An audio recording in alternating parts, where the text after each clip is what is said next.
D such that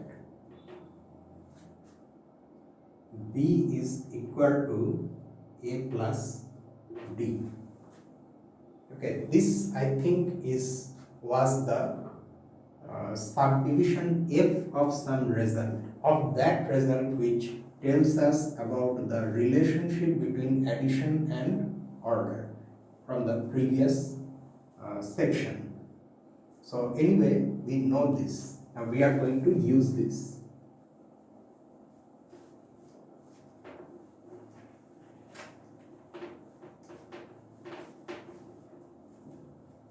Then,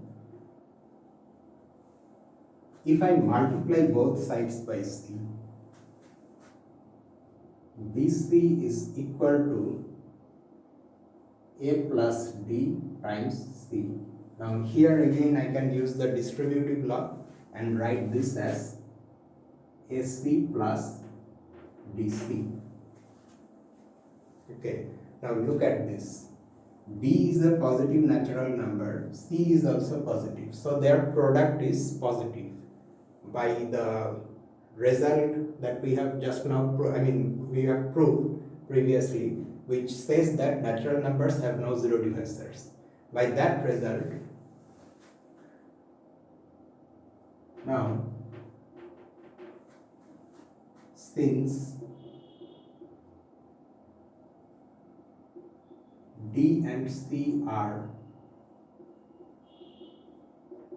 positive, so is BC. I have not, let me just, okay, it was lemma 233 by lemma 233. Hence, by that same result which makes me conclude this, that was an if and only if result. So if this happens, then I have a positive natural number like this. If this happens, then I have strict inequality. The other way around also, that is available to me. So now we have BC is equal to AC plus something positive. Hence, BC is or AC is less than BC. Okay, so this completes the proof. So in this case, the availability of this result allows me to not use induction to carry out the proof. Someone may use induction also, there is no harm in that, but this looks much more neat.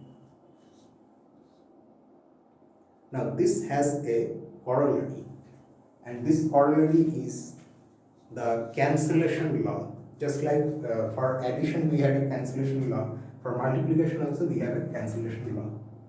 So this is corollary 237.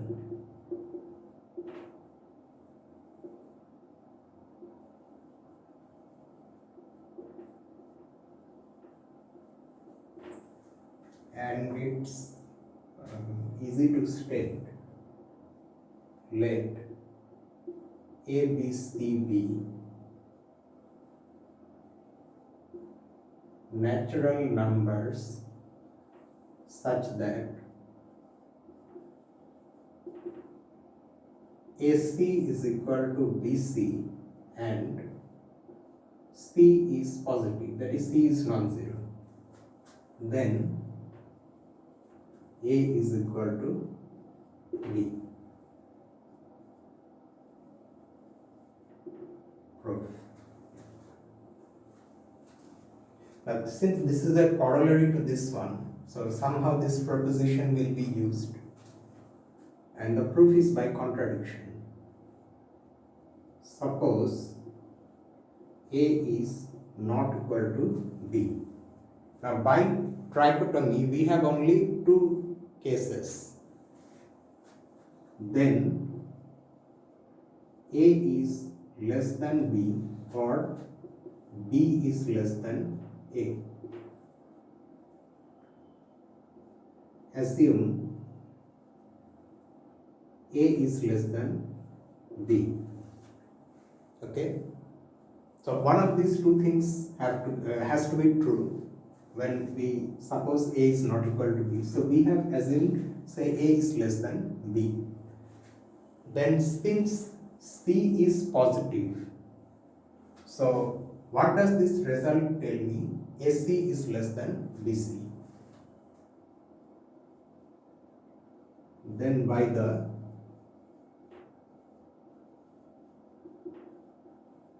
previous proposition, AC is less than BC.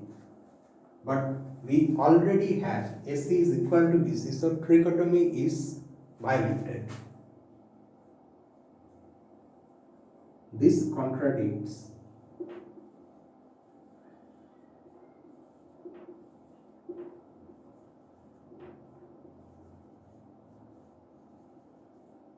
trichotomy. So we cannot have A less than B. A similar contradiction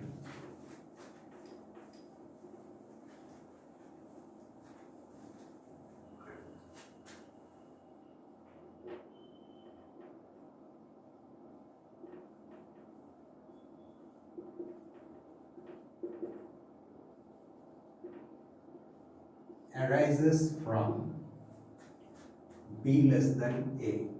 So we cannot have this either. So that means our supposition is wrong. So our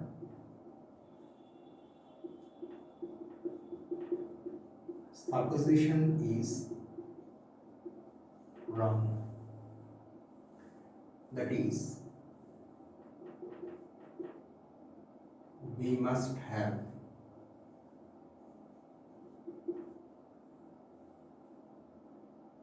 A equal to B.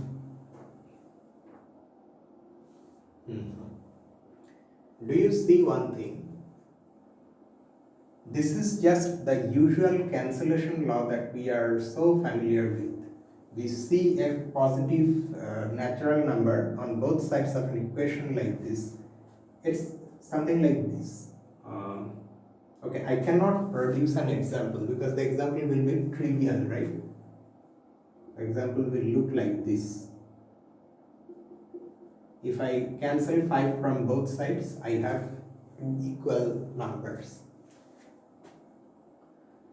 But so much goes on behind this, behind the proof of this, why this is true. Now, note, okay, there is a remark after this. Remark 2, 3, 8. And what this remark says, if you go back to proposition 226, that was the cancellation law for the addition operation. Just like that law comes without any concept of subtraction and allows us a sort of virtual subtraction, which will eventually let us define real subtraction. Just like that, this cancellation law allows us a virtual division.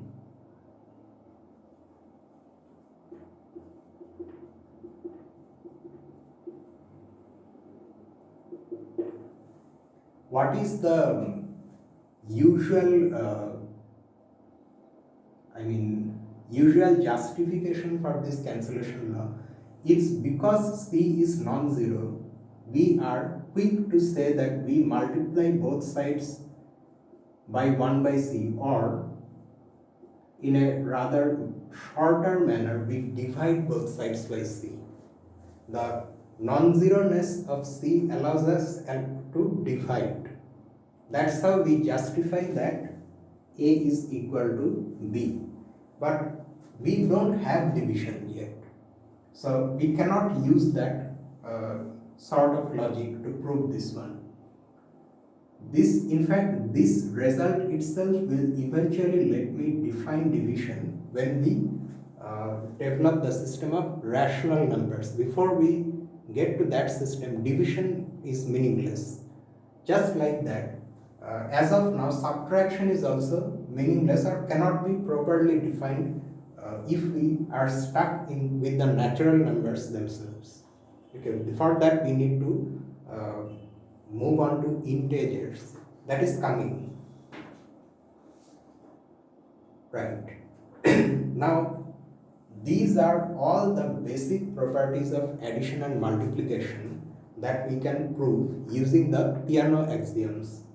Okay, and from these laws we can deduce all the other familiar laws of these two operations. For example, we will see one such thing in exercise 2, 3, 4. This is coming. Okay.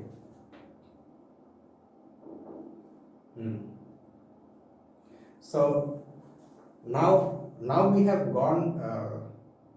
We have taken quite a few steps ahead.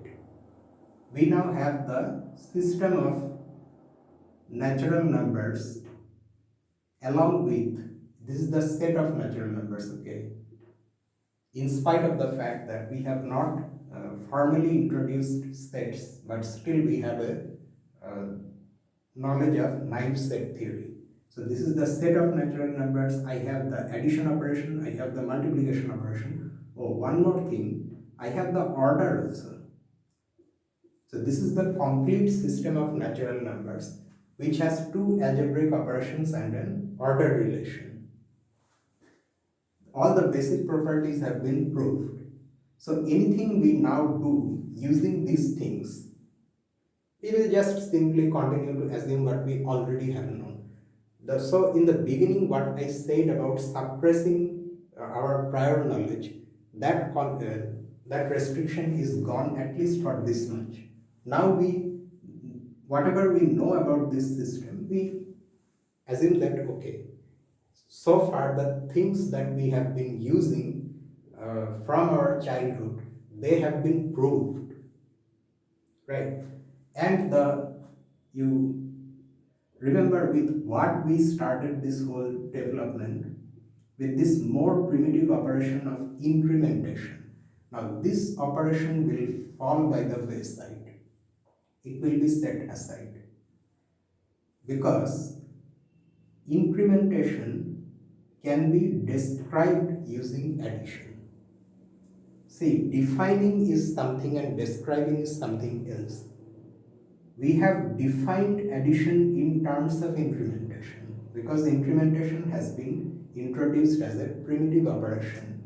But having that addition has now been defined, we can use it to describe incrementation. This is not the definition of incrementation. So don't write something like this. This is wrong. Okay, incrementation is not something that we want to define after we have addition. It's the other way around. Using incrementation, we have defined addition. So keep this point in mind. Otherwise, the logic will become circular and we will end up proving nothing.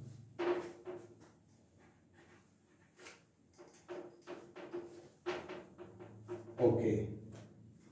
Now, finally, since we have addition, multiplication, and order relation, we can now state and prove a slightly more difficult and more interesting result with which also we are familiar. This is again something from our childhood. The statement will likely make you recall Euclidean algorithm.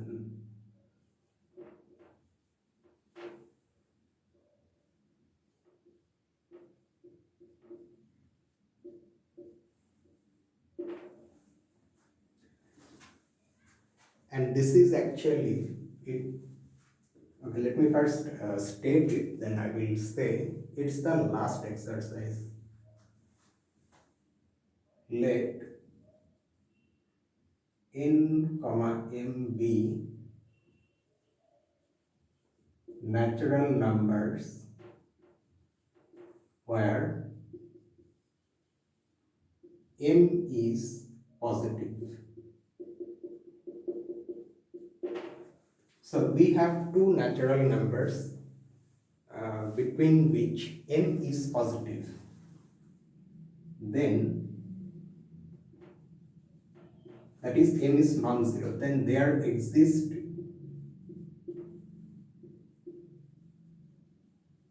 natural numbers q and r such that n is equal to qm plus r, and r satisfies these inequalities.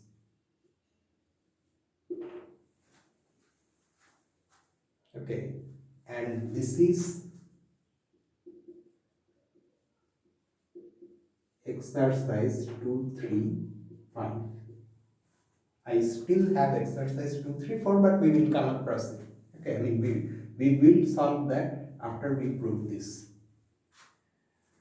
Now this is why I say this. You are familiar with this. This is how we divide one number by another non-zero number. Say for example, I want to divide 15 by 3, or say 15 by 4. Okay. Now this of course will give me a result which is not a natural number, but I given 15 and 4, I have 3 and 3. Okay, this is n, this is m, this is q, this is r, and this r is satisfying these inequalities. Q is my quotient and r is the remainder. Okay, we already know these things. In fact, since in this case both are positive, I can divide 4 by 15 also. There I will just simply have 4 is equal to 0 times 15 plus 4, where now the remainder 4 is less than the divisor 15. Okay. Sometimes this remainder will be 0 also. Say I try to divide 15 by 5, then I have 3 times 15 plus 0. This situation is very important, and this leads to the concept of divisibility with which number theory starts. So that is something we will see, but not right now. Okay, so let us now prove this Euclidean algorithm that we already know. We have used it so many times. In fact, in our childhood, we have been given two numbers. We have been asked to find the quotient and remainder. Okay, so how to prove this fact? The proof again is by our deceptively simple but extremely powerful fifth axiom, induction. Do you now realize how powerful induction is? Induction is the thing that is driving all these things. Okay, without which we cannot even take the first step. We cannot even hope to define the natural numbers in the first place. So here, the way we have, so we will use induction on n, right? Okay. We apply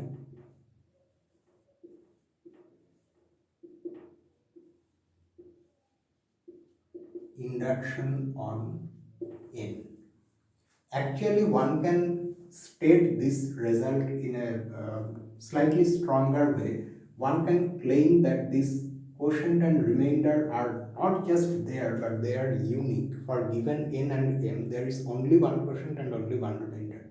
We are not going to that right now. We will prove that thing later on. But right now there are some subtle difficulties we will come across if we try to prove uniqueness. So we just be content with existence. There exists Q and R. So we apply induction on N. So note that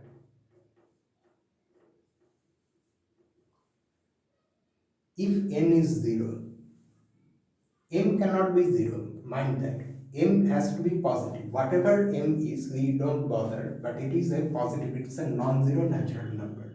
Note that 0 is equal to 0 times M plus 0. Okay, so we have expressed 0 as some natural number times M plus a remainder, where the remainder clearly satisfies this inequality. See, this is where we need the fact that M is positive. It's because M is positive that M is greater than 0. Remember, our definition of positivity of a natural number is that it is non-zero. From that and from the definition of order, we get this. Okay, so this is the basis for our induction. Now assume that for some natural number n, there exist natural numbers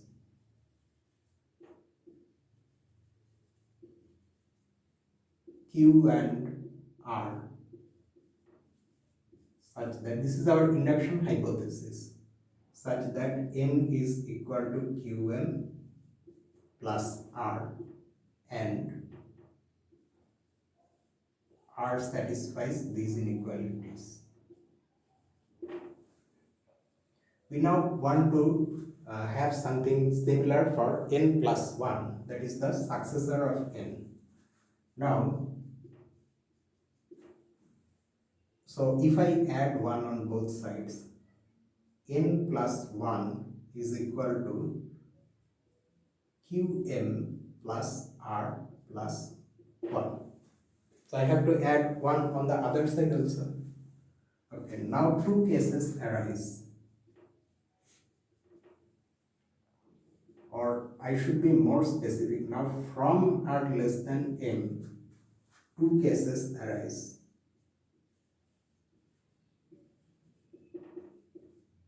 So what are those two cases? One case is this. You see, if we go back to the result that links addition to order, then there I proved something like this, right? If I have two natural numbers R and M, then R is less than M if and only if R plus plus is less than or equal to M. Okay, this was, I think, subdivision E of that result. Now we also know that R plus plus is nothing but R plus 1. Okay, so because of from this inequality, now two cases arise. If R plus 1 is equal to M, it may be equal to M, you see, because of this, then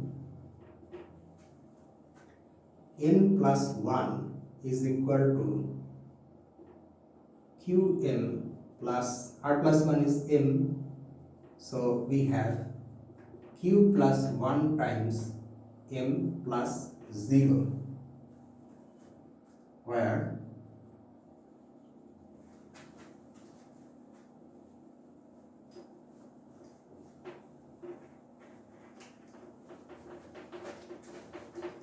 where 0 is of course less than m.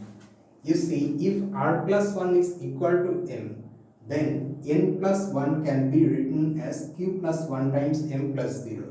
So, in this case, this can be taken as the quotient and this is the remainder. Why? Because it is less than m. The other case is, if r plus 1 is less than m, then n plus 1 is q times m plus r plus 1. In this case, r plus 1 itself is the remainder because it is less than m. In the previous case, it was not able to be the remainder because it was not less than m, it was equal to m. Q plus m, where r plus 1 is greater than or equal to 0 and less than m. So this completes the induction. Why? Because we have for the successor of n, based on the assumption that n is expressible in this way, the successor of n is also expressible in that way in both the cases. So this completes the induction and proves the Euclidean algorithm.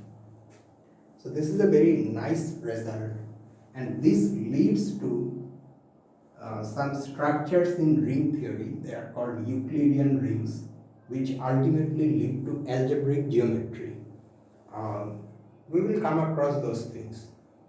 So right now, let us just finish everything with exercise, the one we left hanging there, 2, 3, 4. It's a very simple exercise, but nevertheless we have to prove it. Okay, so this was 14. Prove the identity.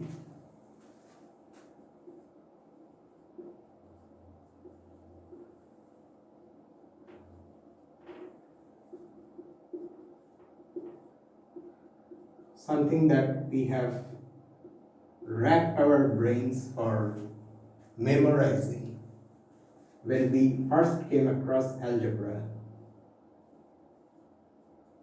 plus b square for, but in this narrow setting, only for natural numbers, because that's what we have right now.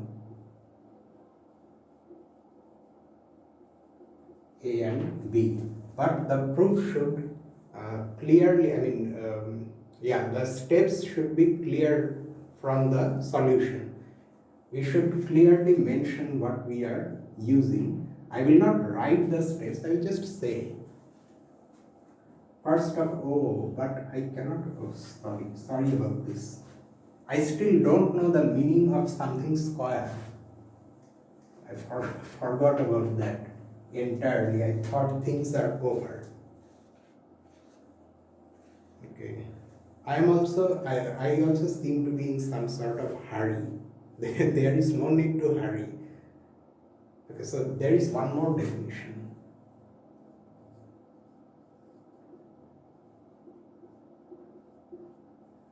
Definition 2, 3, 13.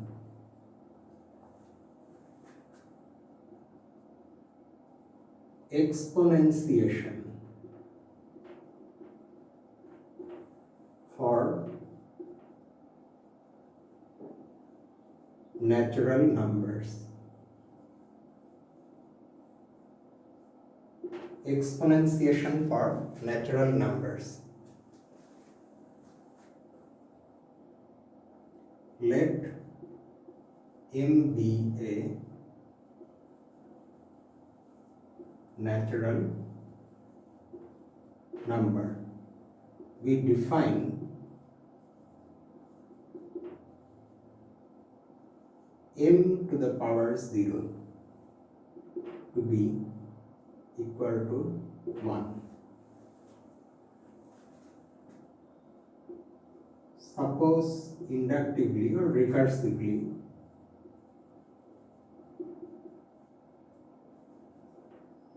that we have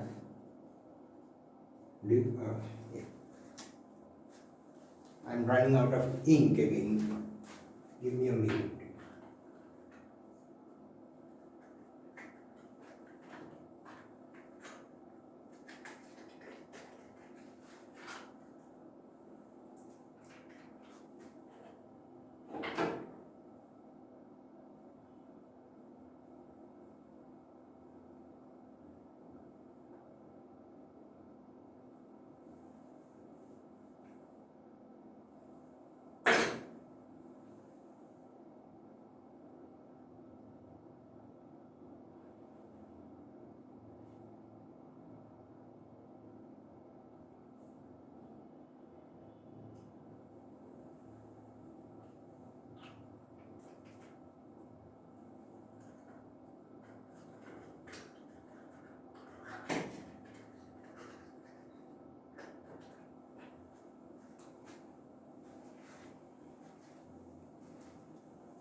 Okay, so recursively, suppose that we have defined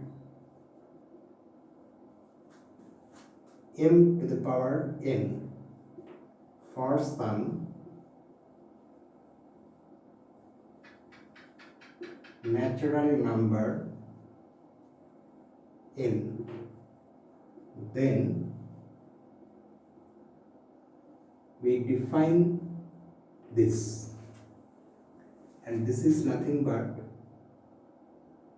m to the power n times m. Okay, that's how we define natural number powers of natural numbers. Now you may think about this, that there is something wrong with this definition.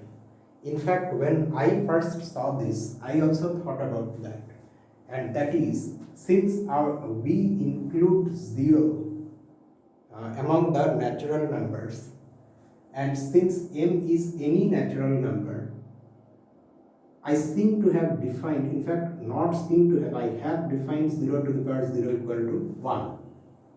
In some treatments, this is considered an indeterminate form, 0 to the power 0. But if we define it to be 1, we don't come across any problem. The mathematics that follows does not give me any contradiction. Okay, so for convenience, we can define 0 to the power 0 equal to 1. This does not create any problem afterwards. So now with this definition, okay, let me just explore the definition the way we explored the other two definitions, addition and multiplication. So if I have m to be given to me, or any natural number, then m to the power 0 is of course 1. It comes from the definition. What is m to the power 1? It is m to the power 0 plus plus. Using this one I have, this is m to the power 0 times m, and m to the power 0 is 1, so 1 times m, which is nothing but m. So m to the power 1 turns out to be equal to m, the thing that we expect.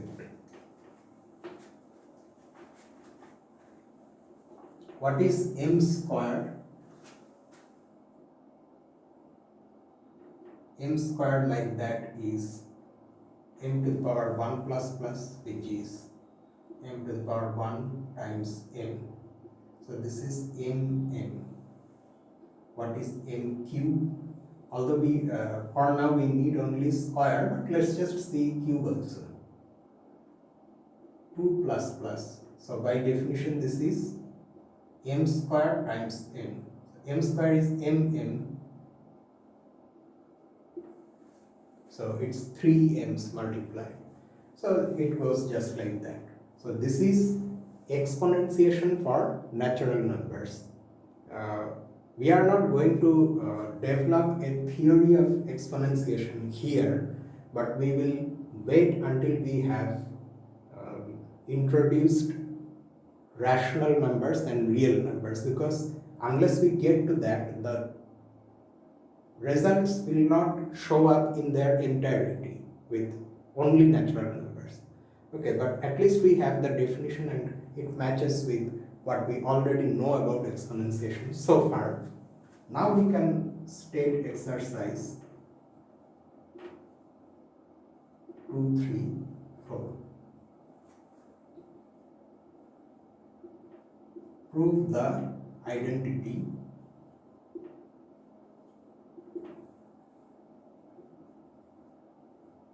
a plus b whole square is equal to a square plus 2ab plus b square.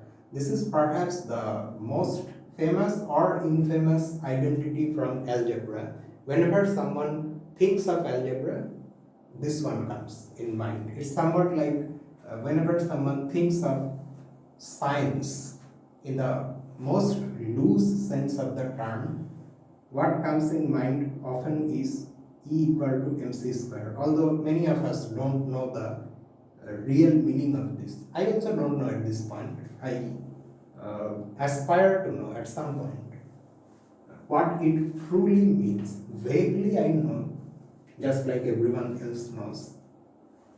Okay.